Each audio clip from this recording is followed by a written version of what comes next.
Salut tout le monde, bienvenue dans cette nouvelle vidéo consacrée à un sujet qui préoccupe de nombreux investisseurs, la peur de vendre.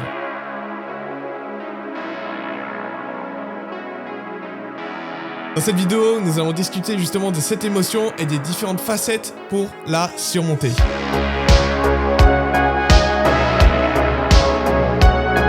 Dans cette première partie, il est essentiel de comprendre son sujet et son investissement. Avant d'investir dans une crypto-monnaie, il est important de comprendre les détails techniques. Comprenez les technologies sous-jacentes. Qu'est-ce qui rend cette crypto-monnaie unique? Est-ce que la crypto-monnaie est basée sur la blockchain? Si oui, sur quelle structure?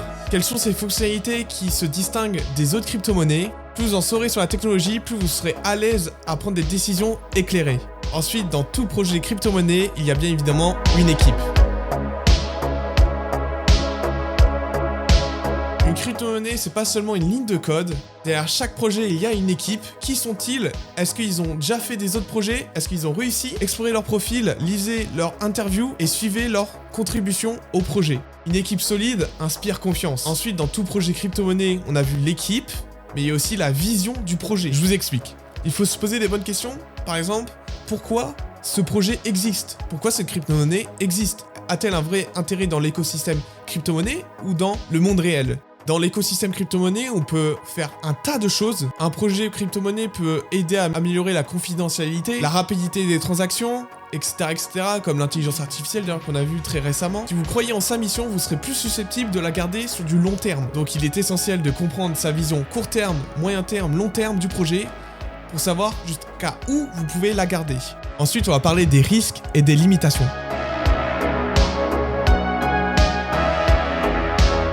Enfin, soyez conscient des risques. Analysez les vulnérabilités. Y a-t-il des problèmes de sécurité liés au smart contract? Des défis réglementaires? Des concurrents? Soyez réaliste sur les limites du projet. Cela vous aidera à prendre encore une fois des décisions sur le long terme, mais également sur le court terme. Parce que bien évidemment, si vous investissez dans un shitcoin et dans un vrai projet technologique, bien évidemment, il n'y aura pas la même vision sur les deux. Ensuite, on va passer sur une grosse partie, savoir prendre des profits. Savoir prendre des profits, ça veut dire quoi? Ça veut dire se fixer des objectifs. Lorsque vos investissements sont dans le vert, il est important de se fixer des seuils de vente. Il faut déterminer justement quand est-ce que vous voulez vendre. Est-ce que vous visez un pourcentage spécifique de gain? Ça peut être 50, 20% à chaque palier. Et bien évidemment, il faut que ces seuils soient réalistes. Ou, s'ils sont pas réalistes, remettez-vous peut-être en question. Encore une fois, quelle est votre vision sur le marché? Parce que oui, on voit beaucoup justement de story time sur waouh, mon coin a fait x100, x200, x300. Mais là, c'est plus de l'investissement. Pour moi, c'est du casino. Donc faites attention à ce que vous faites. Parce qu'il y a beaucoup de gagnants. Enfin, il n'y a pas beaucoup de gagnants justement, mais il y a beaucoup de perdants qu'on ne parle pas assez. Ensuite, pensez à échelonner vos ventes. Je m'explique. Ne vendez pas tout d'un coup.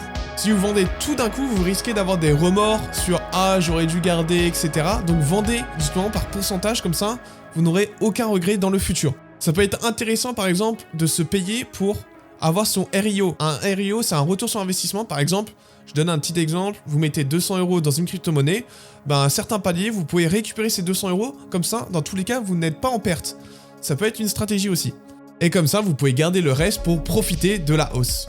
Ensuite, évitez la culpabilité. Dans ce marché, la culpabilité peut être votre pire ennemi. Acceptez votre décision de vente et ne laissez pas votre anxiété vous envahir. Le passé est derrière vous et l'avenir, c'est tout ce qui compte. Parce que lorsque vous vendez, vous pouvez ressentir une émotion contradictoire en disant « Ah, j'aurais dû ne pas vendre, etc. » Mais finalement, sur le long terme, vous serez sûrement gagnant. Il est très compliqué, surtout sur le marché des crypto-monnaies, de vendre un sommet pile poil. Vous vendrez systématiquement toujours en dessous. Et c'est pas grave, le but, c'est d'avoir des profits, c'est pas de vendre le plus haut possible. Et donc c'est une très belle transition pour cette troisième partie, assumer ses prises de profit. Après avoir vendu, il est normal de se demander est-ce que j'ai bien fait de vendre? La psychologie sur ce marché est importante et ça joue un rôle essentiel. On a le phénomène de peur de manquer, le FOMO. Lorsque le marché va continuer de monter après vos ventes, vous allez ressentir la peur de manquer justement cette hausse. Vous allez peut-être vous dire « Ah mince, j'aurais dû attendre un peu plus longtemps ». Mais rappelez-vous que personne ne prédit l'avenir. Vous avez pris des profits pour une bonne raison et c'est ce qui compte. Sinon, on joue au casino. L'effet rétroactif. Ne regardez jamais derrière vous lorsque vous vendez. L'effet rétroactif va vous faire croire que vous aurez pu anticiper chaque mouvement, mais ce n'est pas le cas. La réalité, c'est que c'est impossible de prédire, encore une fois. Acceptez votre décision et concentrez-vous sur l'avenir. Ça, c'était une vraie phrase d'entrepreneur. Alors bien évidemment, la gestion émotionnelle, c'est super important. Après avoir vendu, vous passez par des véritables montagnes russes, mais c'est normal. Mais ne laissez pas l'anxiété vous envahir, encore une fois. On va beaucoup parler d'anxiété dans cette vidéo. C'est une émotion qui ressort chez beaucoup d'investisseurs. Dès qu'on met de l'argent en jeu, on veut absolument être rentable et ça crée de l'anxiété. Si le marché continue de grimper, tant mieux pour vous, vous avez déjà pris vos profits, c'est bien pour vous. Si le marché baisse, eh ben parfait, vous avez déjà pris vos profits. Donc dans tous les cas, ça sert à rien de prédire l'avenir, vous avez pris vos profits. Point barre. Bien évidemment, il y a une autre psychologie à travailler, c'est la confiance en soi. Il est important de s'écouter sur ses choix et de les respecter. Si on voit des grosses bougies vertes, on se dit « Ok, là c'est parti, on va faire des x2, x3, x4. » Non, si vous avez dit de vendre à un certain palier, faites-le. Au pire des cas, baissez un peu votre pourcentage, mais ne vendez pas. Vendez. Si vous avez dit de vendre, vendez. Croyez en vos capacités d'évaluer le marché. Ça, c'est super important. Même si vous avez faux, vous avez manqué justement un gros x2, x3, x4, comprenez pourquoi vous l'avez loupé. Mais au moins, vous ne serez pas piégé la prochaine fois. C'est important de comprendre justement ces erreurs. Plus vous pratiquez, plus vous serez à l'aise avec vos choix. L'investissement, c'est comme un voyage, c'est pas un sprint. Dans un voyage, il y a des hauts et des bas. Des fois, c'est nul. Des fois, c'est bien. Des fois, c'est nul. C'est pas comme un sprint, sinon on risque justement de se péter la gueule si on va trop vite. Donc prenez votre temps. C'est normal qu'il y ait des hauts et des bas, mais dans tous les cas, ça va monter. Faites-vous confiance. Pour conclure cette vidéo, merci déjà d'avoir regardé jusqu'ici. N'hésitez pas à lâcher un petit pouce bleu, un petit abonnement si c'est pas le cas, ça fait plaisir. Et il y a encore quelques points à aborder. La patience, j'en ai pas trop parlé, mais l'investissement demande beaucoup de patience. On peut avoir un investissement qui monte pas, qui stagne, et justement on a tout l'écosystème qui monte, ne vous inquiétez pas, au bout d'un moment, ça va aussi suivre le marché. Si le marché est volatile, restez concentré sur vos objectifs long terme, c'est super important.